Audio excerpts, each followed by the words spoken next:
안녕하세요 여러분. 오늘 하루도 주님의 말씀과 동행하는 그런 하루가 되기를 축복합니다. 오늘 본문은 신명기 12장입니다. 네 조상의 하나님 여호와께서 내게 주셔서 차지하게 하신 땅에서 너희가 평생에 지켜 행할 규례와 법도는 이러하니라. 너희가 쫓아낼 민족들이 그들의 신들을 섬기는 곳은 높은 산이든지 작은 산이든지 푸른 나무 아래든지를 막론하고 그 모든 곳을 너희가 마땅히 파멸하며 그 제단을 헐며 주상을 깨뜨리며 아세라상을 불사르고 또 그 조각한 신상들을 찍어 그 이름을 그곳에서 멸하라. 너희 하나님 여호와께서는 너희가 그처럼 행하지 말고 여호와께는 너희가 그처럼 행하지 말고 오직 너희 하나님 여호와께서 자기 이름을 두시려고 너희 모든 지파 중에서 택하신 곳인 그 계실 곳으로 찾아 나아가서 너희의 번제와 너희의 제물과 너희의 십일조와 너희 손의 거제와 너희의 서원제와 낙헌 예물과 너희 소와 양의 처음 난 것들을 너희는 그리로 가져다가 드리고 거기 곧 너희 하나님 여호와 앞에서 먹고 너희 하나님 여호와께서 너희의 손으로 수고한 일에 복 주심으로 말미암아 너희와 너희의 가족이 즐거워할지니라. 우리가 오늘 여기에서는 각기 소견대로 하였거니와 너희가 거기에서는 그렇게 하지 말지니라. 너희가 너희 하나님 여호와께서 주시는 안식과 기업에 아직은 이르지 못하였거니와 너희가 요단을 건너 너희 하나님 여호와께서 너희에게 기업으로 주시는 땅에 거주하게 될 때 또는 여호와께서 너희에게 너희 주위의 모든 대적을 이기게 하시고 너희에게 안식을 주사 너희를 평안히 거주하게 하실 때에 너희는 너희 하나님 여호와께서 자기 이름을 두시려고 택하실 그곳으로 내가 명령하는 것을 모두 가지고 갈지니 곧 너희의 번제와 너희 희생과 너희 십일조와 너희 손의 거제와 너희가 여호와께서 원하시는 모든 아름다운 서원물을 가지고 너희와 너희 자녀와 노비와 함께 너희 하나님 여호와 앞에서 즐거워할 것이요 네 성중에 있는 레위인과도 그리할지니 레위인은 너희 중에 분깃이나 기업이 없음이니라. 너는 삼가서 내게 보이는 아무 곳에서나 번제를 드리지 말고 오직 너희의 한 지파 중에 여호와께서 택하실 그곳에서 번제를 드리고 또 내가 네게 명령하는 그 모든 것을 거기서 행할지니라.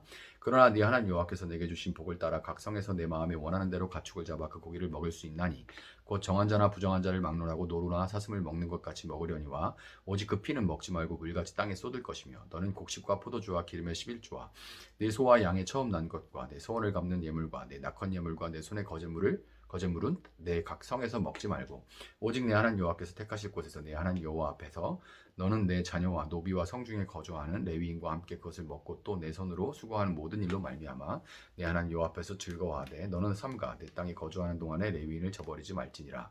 내 하나님 여호와께서 내게 허락하신 대로 내 지경을 넓히신 후에 네 마음에 고기를 먹고자 하이르기를 내가 고기를 먹으리라 하면 네가 언제나 마음에 원하는 만큼 고기를 먹을 수 있으리니 만일 네 하나님 여호와께서 자기 이름을 두시려고 택하신 곳이 내게서 멀거든 내가 네게 명령한 대로 너는 여호와께서 주신 소와 양을 잡아 네 각성에서 내가 마음에 원하는 모든 것을 먹되 정한 자나 부정한 자를 막론하고 노루나 사슴을 먹는 것 같이 먹을 수 있거니와 다만 크게 삼가서 그 피는 먹지 말라. 피는 그 생명인즉 내가 그 생명을 고기와 함께 먹지 못하리니 너는 그것을 먹지 말고 물같이 땅에 쏟으라. 너는 피를 먹지 말라. 네가 이같이 여호와께서 의롭게 여기시는 일을 행하면 너와 내 후손이 복을 누리리라.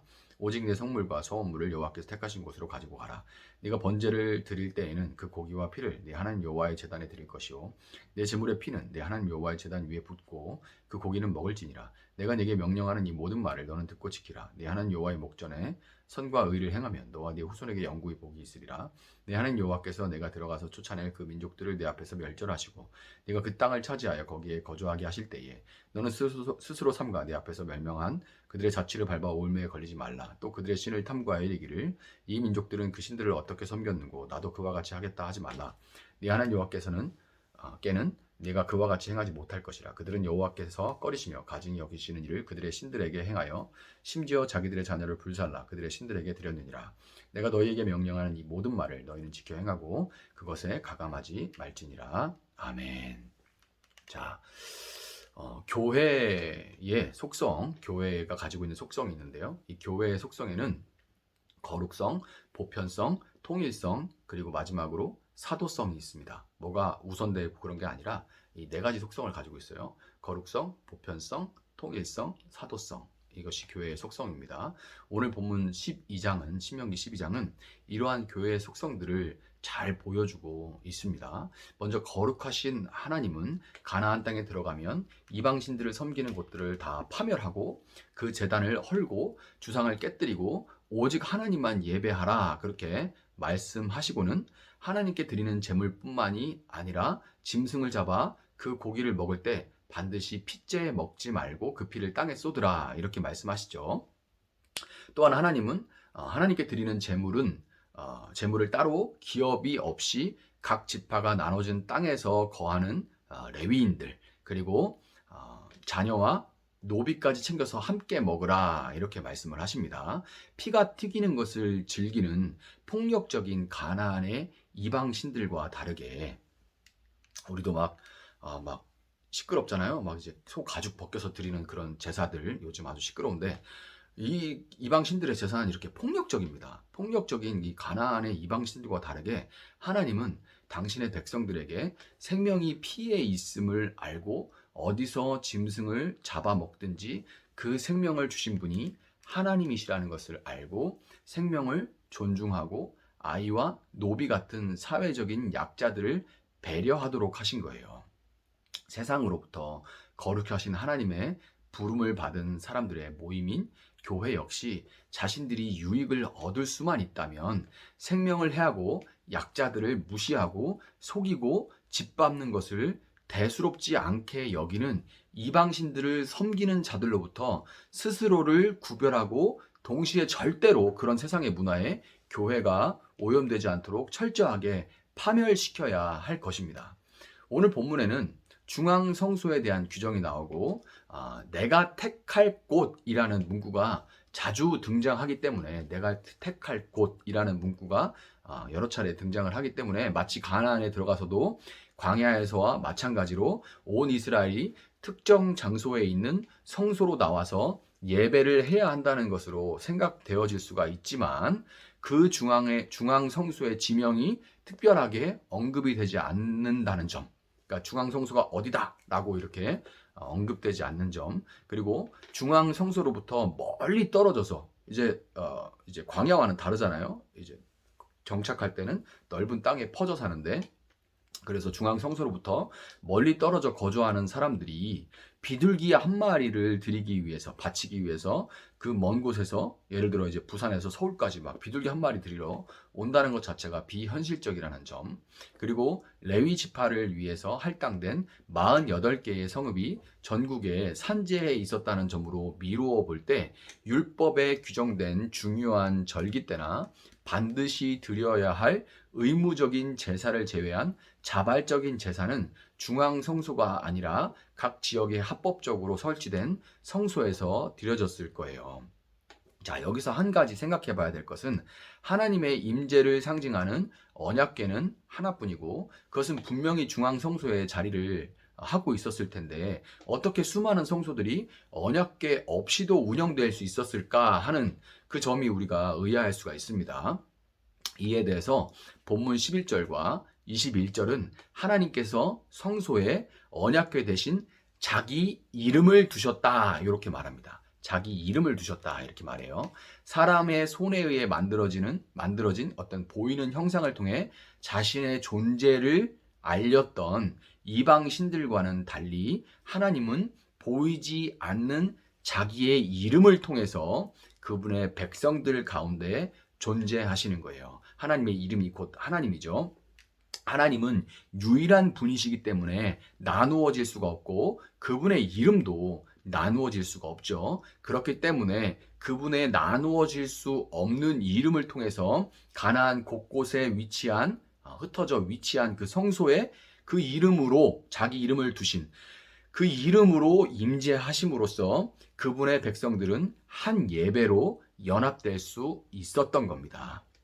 이와 동일한 이유로 우리가 이 땅에 성육하신 성자 예수님의 이름으로 예배하고 기도할 때 예수님의 이름으로 기도합니다. 이렇게 우리가 그 이름으로 예배하고 기도할 때 전 세계 어느 곳에 있는 교회에서, 아프리카든 남미든 뭐 유럽이든 한국이든 그 어느 곳에서 예배를 하든지 간에, 어느 교회에서 예배하든지 모든 믿는 자들은 동일한 한 분 하나님을 예배하고 그분께 기도하는 것이 되는 거예요. 이것을 교회의 보편성과 통일성이라고 부릅니다. 맨 처음에 거룩하신 하나님이 명령하신 것을 따라 사는 것을 거룩성이라 하고, 지금 이 교회가 어느 곳에 있든지 다 하나님의 교회예요. 왜 그러냐면 나뉠 수 없는 하나님의 이름으로 모든 교회에 하나님이 임하시기 때문에 모든 교회는 어느 곳에 있든지 다 하나님의 교회입니다. 그래서 이걸 보편적이다 해서 보편교회라고 하는 거예요. 동시에 그 모든 교회는 한 분 하나님의 이름 안에 예수의 이름으로 예배하고 기도할 때 다 이제 통일되는 겁니다. 한 교회인 거예요. 자, 그렇기 때문에 이거를 보편성과 통일성이라고 부르는 겁니다. 어느 곳에 있는 교회든지 그곳에서 예수님의 이름을 부르는 부르는 한 그것은 온 세상 모든 교회에 보편적으로 임하시는 하나님의 교회고, 어느 곳에서 예배하든지 하나님의 교회는 한 분 하나님의 통일되고 연합된 교회인 겁니다. 따라서 예수님을 주로 고백하는 교회라면 교리나 전통이 조금 다른 부분이 있더라도 그것은 오히려 다양한 모습으로 하나님을 예배하는 것으로 받아야 하는 거예요. 나하고 다르면 장로교인데 어느 날 뭐 감리교회 좀 잠깐 갔어. 틀려. 좀 뭐가 달라. 그럼 저 이단인가? 이렇게 하면 안 돼요. 그건 아닙니다. 오히려 다양하게 예배하는 그 모습이에요. 하나님이 작은 분이 아니기 때문에 인간이 문화와 전통과 많은 것들을 통해서 다양하게 하나님을 예배하는 것은 오히려 아름다운 것입니다. 그래서 그렇게 다양한 모습으로 예배하는 것을 우리가 받아야 되고, 또한 어떤 교회도 개교회만의, 왜냐하면 통일된 교회이기 때문에 개교회만의 이익이나 성장을 위해 다른 교회에 상처를 주는 일은 결코 없어야 돼요. 내 교회를 사랑하는 것은 좋습니다. 우리 교회, 우리 교회. 근데 우리 교회를 사랑하는 그 마음이 지나쳐 다른 교회에 경쟁하고 우리 성도가 글로 가면 안 되고 막 그 몰래 그 성도를 데려오고 막 이렇게 그런 모습은 결코 좋지 않아요. 지금까지 설명드린 교회의 속성 중에 제가 아직 하지 않은 것이 하나 있는데 바로 사도성이죠. 사도성. 네.